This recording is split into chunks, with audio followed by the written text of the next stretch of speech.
بسم اللہ الرحمن الرحیم رب زدنی علما۔ السلام علیکم ورحمۃ اللہ وبرکاتہ۔ محترم ناظرین، آج ہم معلوم کرنے والے ہیں ایک ایسی شخصیت کے بارے میں جو اپنے بارے میں خود یوں فرماتے ہیں کہ ایک مرتبہ ہم شیخ سے حدیث حاصل کرنے کے لیے گئے، وہاں پر معلوم ہوا کہ شیخ بیمار ہیں، تو واپس لوٹ رہے تھے، بازار سے گزر رہے تھے، بازار میں ہم نے مچھلی دیکھی، اچھا لگا، کھانے کے ارادے سے مچھلی کو خرید لیے۔ مچھلی کو لے کر جب ہم گھر پہنچے تو دیکھا مجلس میں بیٹھنے کا ٹائم ہو چکا ہے۔ ہم مچھلی کو چھوڑ دیے اور مجلس میں چلے گئے۔ پھر دوبارہ موقع ہی نہیں ملا مچھلی کی طرف پلٹ کے دیکھنے کا، اتنا بزی ہو گئے مجالس میں اور علم حاصل کرنے میں کہ 3 دن گزر گئے۔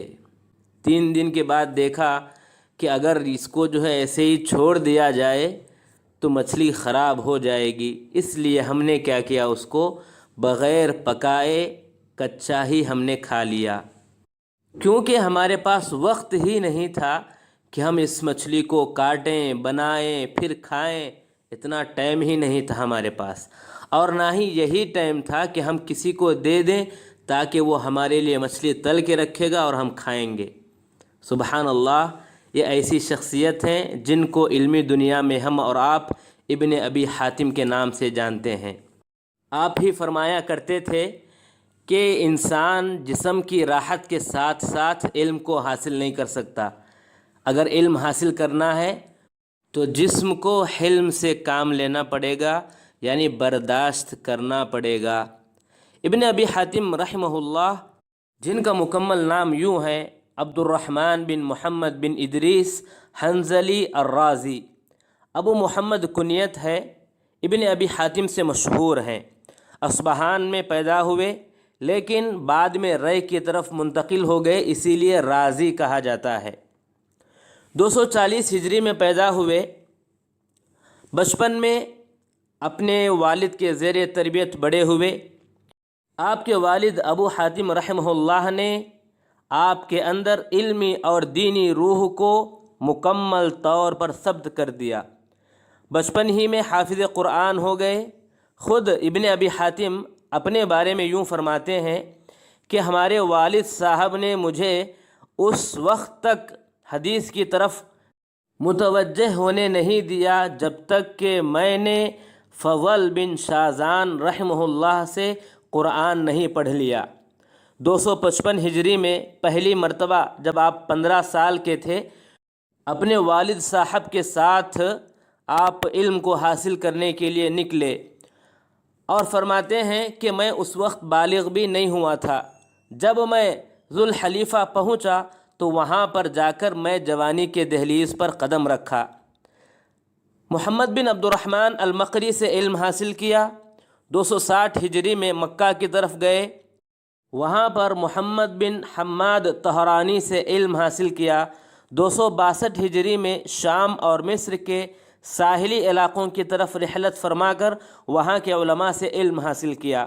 پھر 260 پر 4 ہجری میں اصفہان کی طرف گئے، وہاں یونس بن حبیب سے علم حاصل کیا۔ الحمدللہ، گویا کہ آپ کے اگر مشہور اساتذہ کے نام لیں تو ابو زرعہ، محمد بن مسلم واراہ، علی بن حسین، امام مسلم بن حجاج، ابو سعید الاشج، علی بن منذر، حسن بن عرفہ، محمد بن حسان، محمد بن عبد الملک، حجاج الشاعر، محمد بن اسماعیل الاحمسی، یہ چند نام آتے ہیں۔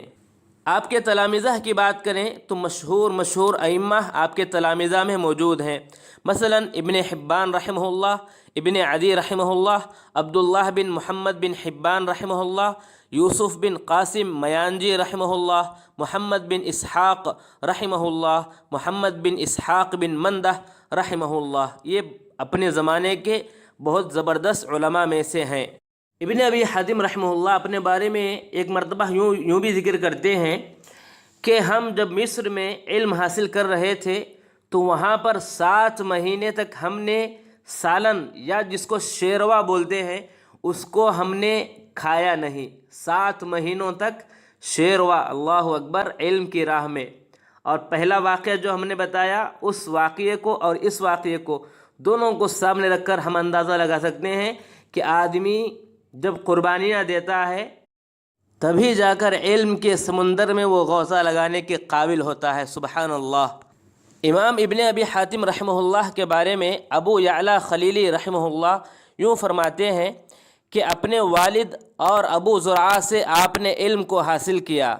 آپ تمام علوم میں بحر بیکراں تھے، خاص کر معرفت رجال میں صحابہ و تابعین اور علماء کے اختلافات جو موجود ہیں ان میں خاص کر آپ کی زبردست صلاحیت تھی، اور فقہ میں بھی آپ بہت ہی ماہر انسان مانے جاتے تھے.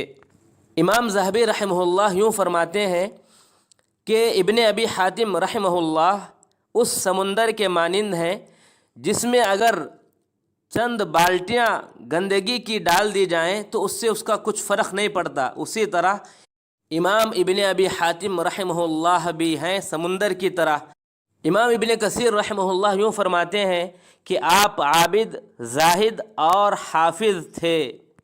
آپ کی کتابوں کی اگر ہم بات کریں تو آپ کی مشہور جو کتابیں ہیں ان میں آداب الشافعی، بیان خطأ محمد بن اسماعیل البخاری فی تاریخہ، المعرفہ، علل الحدیث، زہد الثمانیہ من التابعین، المراسیل، یہ کتاب تو آپ کی بہت زیادہ مشہور ہے. المراسیل بولتے ہی ابن ابی حاتم رحمہ اللہ یاد آتے ہیں.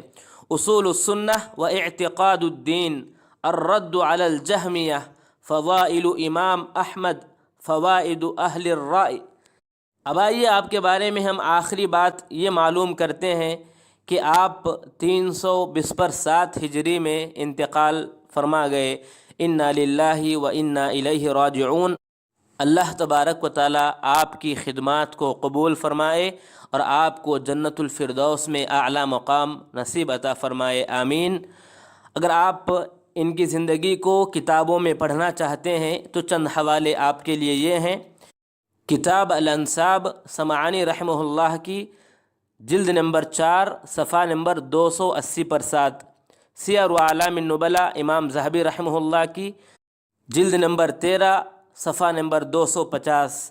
تذکرۃ الحفاظ امام ذہبی رحمہ اللہ کی، جلد نمبر 3 صفحہ نمبر 820 پر 9. البدایہ والنہایہ، جلد نمبر 3 صفحہ نمبر 830 امام ابن کثیر رحمہ اللہ کی.